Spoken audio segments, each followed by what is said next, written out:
Estimados amigos, sean bienvenidos a su programa CEO Talks. Como se pueden dar cuenta, hoy estamos estrenando casa. Estamos aquí en la UES, en el Centro de Convenciones, en una de las clases de la Escuela de Posgrado, de la Escuela de Negocios. Y qué mejor que hacerlo con un empresario que nos acompaña, costarricense, Marco Vega. Bienvenido, Marco, un gusto tenerte acá. Muchas gracias por la invitación, el gusto es mío y un saludo para todas las personas que nos están viendo. Fantástico, Marco, y un gusto tenerte acá, aprovechando tu visita a Guayaquil, que vienes en pos de fomentar relaciones profesionales y de negocios con nuestro país. Correcto. Nos conocimos en un programa del INCAE y qué bueno que la universidad nos juntó, ¿no? Así es.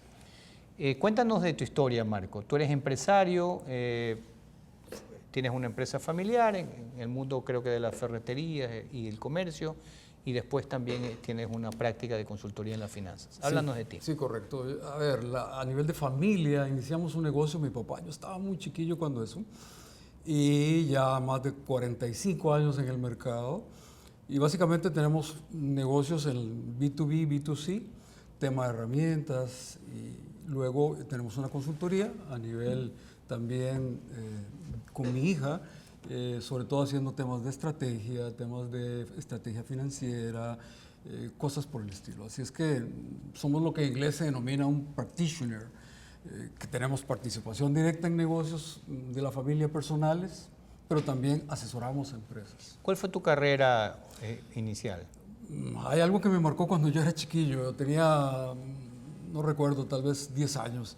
Y el lugar donde yo vivía se hacía una feria anualmente. Entonces mi papá en cierto momento me dice, mira, te doy unas monedas y te vas a comprar algo. Y había varias actividades, dentro de lo cual se tenían como unos juegos. Y me pongo a ver un juego y era un tipo con un trompo, le daba vuelta y toda la gente como que ponía una moneda y yo me quedo viendo, ¿qué es esto? Y veo que da la moneda y cae una cara, pero al rato vuelve y sale el mismo número, el 6, y otro no sale, pero luego sale el 6 y digo yo, ¿y qué es esto? Entonces agarro y pongo una monedita, no gané nada, digo yo, bueno, no, pero yo había visto que el 6 salía, vuelvo a ponerle el 6 y gano. Y fui ganando hasta que el tipo se da cuenta que ya yo identifiqué que tenía un sesgo el trompo. Y entonces comencé a perder hasta que ya me salí. Aquí la moraleja es, tengan cuidado, no estoy invitando a que hagan juegos de azar. Lo que sí es que eso me marcó. Años después llego a la universidad y veo un libro de mi primer curso de estadística y el autor dice que la estadística es un arte y una ciencia y que hay dos grandes divisiones, estadística descriptiva y la inferencia estadística, con lo cual es como tener una especie de bola de cristal que yo puedo predecir. Y eso me marcó, yo digo, ya aquí tiene sentido lo del tipo del juego de hace unos años atrás. ¿Y cómo puedo yo predecir el futuro? Entonces estaba estudiando economía pura y me voy por la estadística combinada con administración de empresas. O sea, tú estudiabas economía, finalmente te graduaste de economista. Me pasé te pasaste a estadística y administración de negocios. Ah, qué maravilla. O sea, existe una carrera de estadística en negocios. Es correcto. Posteriormente hice una maestría y procuro tener cursos de actualización. ¿Y al área financiera finalmente llegaste? Sí, había hecho una especialización también en finanzas, entonces tratando de fortalecer esas áreas.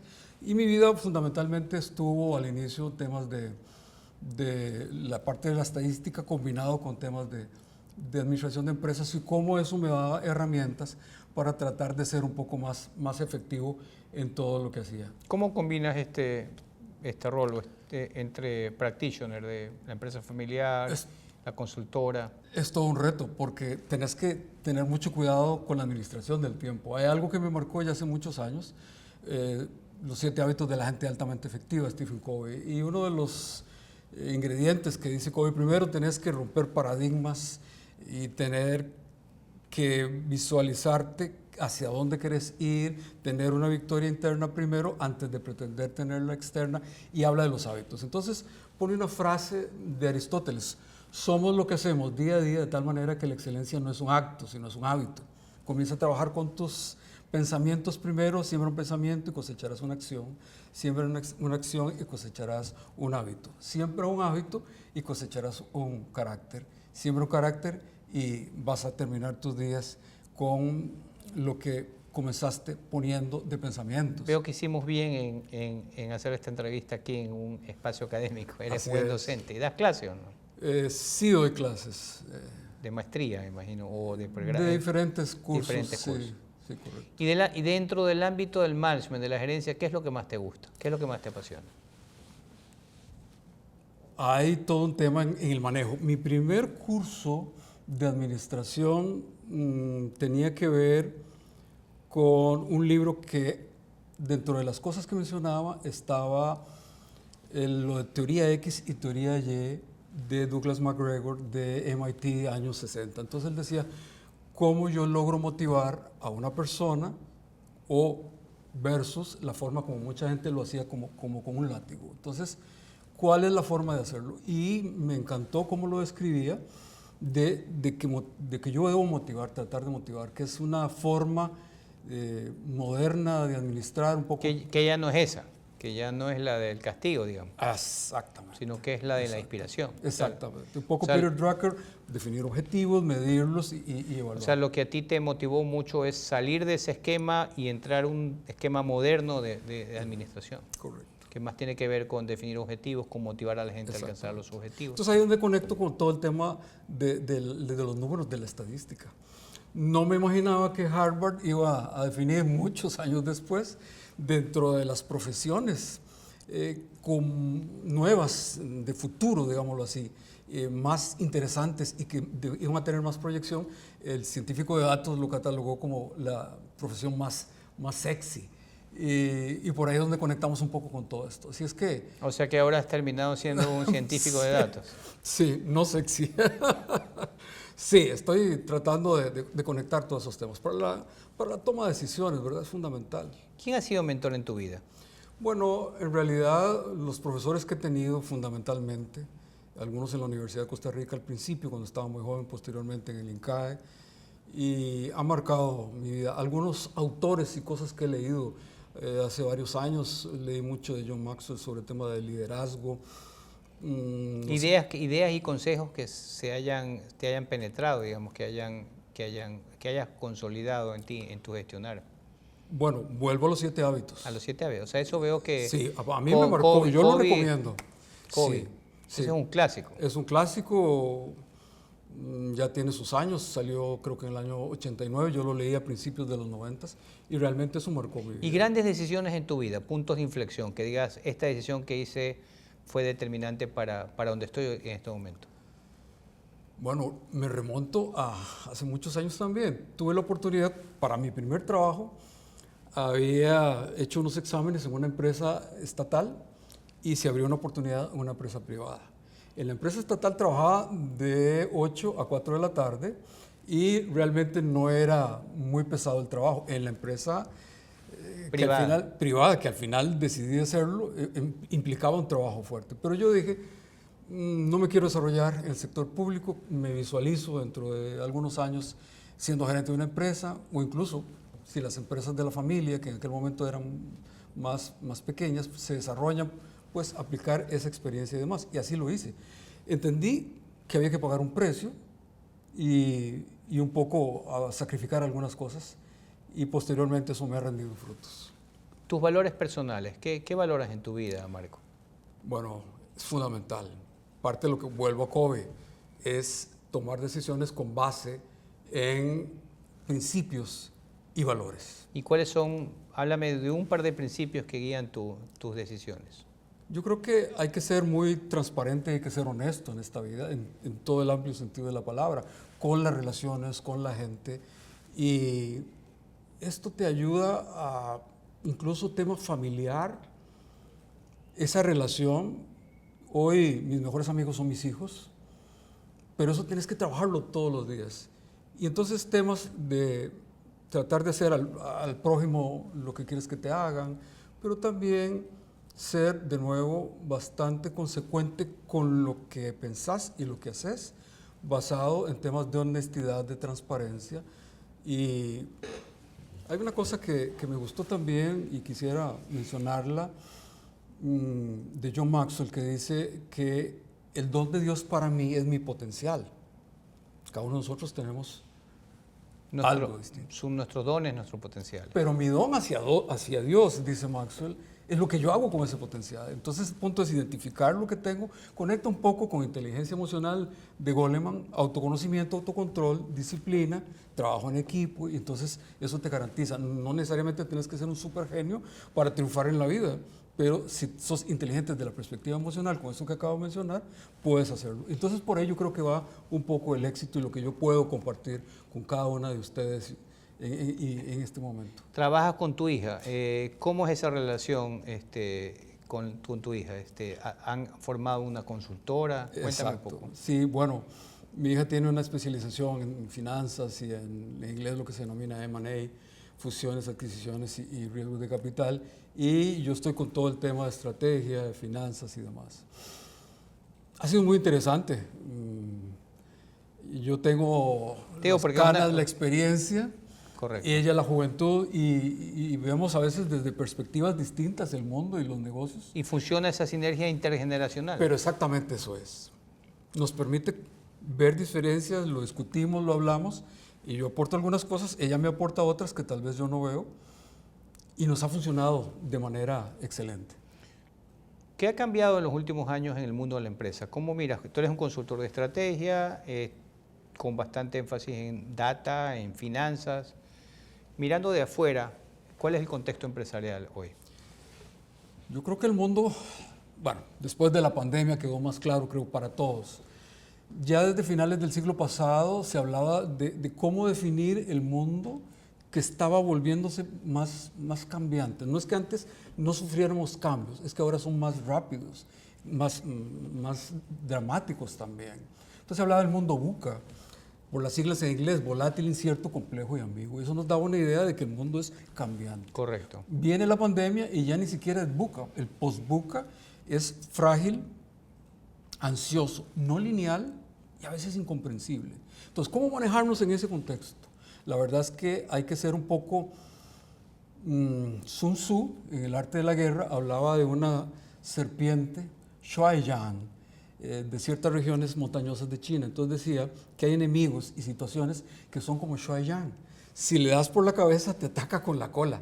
Si le das en la cola, te ataca con la cabeza. Pero si le das en el centro, te ataca con la cabeza y con la cola. Entonces, ¿cómo enfrentar esas situaciones? Hay que hacer un poco el uso del cerebro completo. Un poco de la sinergia, porque el cerebro completo, la parte lógica deductiva, la parte de las emociones, pero coordinar eso para sacar el mejor resultado de cada uno de nosotros. Y luego el tema de la sinergia, de la inteligencia colectiva. Kenneth Blanchard dice que ninguno de nosotros es tan inteligente como todos nosotros. Y a veces hacer equipo realmente, fomentarlo, que participe y que aporte, yo creo que es fundamental. Y no todos lo hemos entendido. Con respecto a último, sería interesante que enfatices en esto que decías de Ken Blanchard, cómo el rol del CEO hoy en día es gestionar equipos, ¿no? Porque al final son este conjunto de personas las que te van a dar perspectivas, visiones, las que se van a comprometer en una causa o en un proyecto, ¿no? Y que lo van a sacar adelante junto contigo. Bueno, efectivamente, pero volvemos un poco a teoría X y teoría Y de McGregor, ¿verdad? Todavía hay ejecutivos hoy en día que creen que es solo con el Claro, y no han migrado solamente para fines de nuestros amigos que nos están, amigos televidentes, ¿cuál es la diferencia entre X y Y? ¿No? Puede ser que todos no hayan leído a McGregor. Claro, perdón.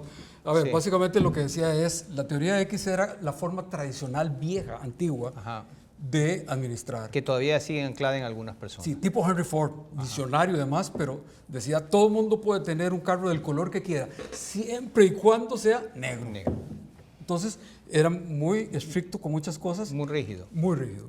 Y la teoría Y. Esa es la teoría X. Y la teoría Y es, ¿cómo hago yo con una persona que tengo en la organización que es como que le cuesta moverse, que es lento, y en la tarde tiene un partido, digamos, adaptémoslo a nuestra región, de fútbol, y es un día lluvioso en la noche, y la cancha está con barro, y es el tipo líder.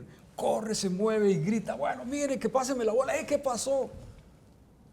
No le están pagando, se está embarrialando, como decimos popularmente, y se convierte en el líder. ¿Cómo hago yo para llegar a motivar a las personas, a que en la empresa parece que le pesan las manos, cómo logro motivarlo? En la empresa le estamos pagando, en el partido de fútbol no, pero hay algo que lo motiva. Entonces viene una responsabilidad nuestra como líderes de tratar de llevar al equipo, a la gente, a quienes nos rodea, a esos niveles de motivación y de efectividad. Hay también un tema, John Kotter de Harvard dice que no podemos pretender gerenciar hoy en día con estructuras del siglo XX y peor aún, con gerentes del siglo XIX, que es un poco pensando en teoría X. Así es que por ahí yo creo que el gran reto que tenemos es ese. Muy bien, ese es adecuar y adaptar nuestro rol de CEO al contexto que estamos viviendo. Correcto. ¿Cómo es tu día a día? Háblanos de cómo repartes tu tiempo, cómo haces porque estás en varias actividades, ¿no verdad? Sí, ¿Cómo haces tu bloque de tiempo? Vuelvo al tema de que... De la disciplina. ¿no? Ajá, y hay que tener mucho cuidado y entender, porque yo hace muchos años trabajaba, pero no necesariamente había entendido que tengo que ser no solo efectivo. El tema no es hacer y hacer, sino ser efectivo y más que eso, altamente efectivo, como dice Covey. Entonces Covey habla de 4 cuadrantes, cosas que son urgentes, no urgentes, y cosas que son importantes, no importantes. Cosas que no son ni importantes ni urgentes, las desecho. Si son urgentes pero no es importante y puedo delegarlo, lo delego. Entonces vamos con lo importante. Importante y urgente probablemente es un incendio que tengo que apagar. Pero ¿cómo hago para tratar de dedicar cada vez más tiempo a las cosas importantes, no urgentes? Y eso es la parte de tratar de planificar, de visualizar hacia adelante donde quiero llevar el negocio, de definir objetivos estratégicos, comenzar a trabajar en ese tipo de cosas. Al ir planificando de esa manera, voy a ir gradualmente eliminando los incendios. Y entonces tratar de estar lo que Covey llama el cuadrante número 2, lo que es importante, no urgente. Entonces yo todas las mañanas también trato de leer. Haces tu lectura. Hago mi primera hora en las mañanas y en las noches hago una lectura. Yo dedico a leer y tengo una cantidad importante. ¿Cuánto tiempo le dedicas a leer al mes? Bueno, leo todas las primeras horas de la mañana y en la noche leo un rato más. ¿Cuántos libros lees al año? No sé, depende. Sí, En promedio, 2 por mes. Sí, tal vez no 2 por mes, pero por lo menos trato de 1 cada 2 meses o 1 cada 3 meses máximo, pero sí leo todos los días. Ok, y el hábito de la lectura es fundamental para un CEO. Veo que cuando hablamos de temas, tú enseguida recorres a herramientas, a principios, a conceptos. Correcto. O sea, son tu bagaje de formación. Correcto. Vamos a hablar de cultura de gestión. Tu cultura de gestión es la que, sumada a tus habilidades, a tus dones personales, digamos, como nos decías hace un rato, permiten ser un buen ejecutivo, digamos. Una frase que se le atribuye a Mark Twain dice que si la única herramienta que tienes es un martillo, claro, todos los problemas y todo lo que se te presente lo vas a resolver. Claro, entonces mientras más herramientas tengas, tienes más... Eso es lo que yo creo. Ya, entonces tú te formas para tener más herramientas. Y dentro de los autores veo que has leído a Blanchard, veo que has leído a Covey, a Drucker, Eso los psicólogos en las teorías de... Eso, digamos, en una etapa como previa. Ajá. ¿Y ahora qué está? Luego, temas de, por ejemplo, de transformación digital. Ajá. ¿Qué piensas sobre la inteligencia artificial? Perdón. Es todo un reto. Aprovechando que tocas el tema. Es todo un reto y es todo un tema. Por ahí está cambiando tan rápido y yo creo que tenemos que verlo con mucho cuidado, con mucha seriedad. Temas de, si dejamos a la inteligencia artificial tomar decisiones de cosas como que se ven en las películas de Hollywood, realmente podría ser eventualmente peligroso. Yo creo que hay que cuidarlo, hay que verlo. Pero es una gran ayuda y es una gran oportunidad la que tenemos por delante. Temas de transformación digital, yo creo que es fundamental hacerlo en las empresas. De hecho, nosotros lo tratamos de hacer. Yo procuro tener, digamos, claridad con que, a ver, las empresas están hechas para crear valor. ¿Cómo creo valor? Uno, yo creo que hay que tener un norte, una estrategia clara hacia dónde y cómo. 2, la gente. La cultura organizacional es fundamental, sin eso no va a funcionar. Y 3, temas de tecnología. Y ahora estamos hablando de estar ya en la 4ª revolución industrial, que se dice que va a ser algo tan... Klaus Schwab, del Foro Económico Mundial, que escribió un libro, esto fue antes de la pandemia, decía, la 4ª revolución industrial va a ser algo que va a impactar a la humanidad como nunca nada lo ha hecho anteriormente. No había venido la pandemia, Wow. pero pareciera que eso va a ser mucho más impactante. Entonces sí tenemos que estar claros con el tema del impacto de la tecnología. Y más que tenerle miedo, es ver cómo vemos las oportunidades que nos está generando y nos va a obligar a cambiar. Y en tu práctica profesional dirías que el iceberg, digamos, en la punta del iceberg, por donde comienzas un proceso de acompañamiento de una empresa es la estrategia. Absolutamente. Nosotros tenemos una metodología que definimos, o llamamos BIB 360. Creemos que la empresa hay que verla 360. Correcto. Que empieza con un diagnóstico y un análisis, qué insight, qué hallamos, para luego entonces ya definir algunas cosas básicas de la estrategia. ¿Dónde compito? ¿Cómo lo ejecuto? El modelo de negocio. Ahí es también un tema importantísimo conectar con la parte financiera. Por eso hablamos de 360. Porque si no tenemos viabilidad desde la perspectiva financiera, no podemos lograr todo lo demás que nos estamos proponiendo. El tema aquí es que en general tenemos recursos escasos y esfuerzos limitados. Entonces, ¿dónde voy a poner el foco? Por eso, ¿dónde compito? ¿Cómo compito? Y el modelo de negocio, ¿cómo lo ejecuto? ¿Cómo creo, me dejo y transmito valor? Y luego viene el tema de cómo lo alineo en la organización, cómo hago el Balance Scorecard, los objetivos, actividades o iniciativas para lograrlo, cómo lo voy a medir en las metas. Y ahí entonces ya voy alineando todo. Y luego, bueno, el seguimiento, que es importantísimo también, que debo hacer oportunamente, sistemáticamente, porque si me espero, es como ver por el retrovisor lo que ya pasó. Claro.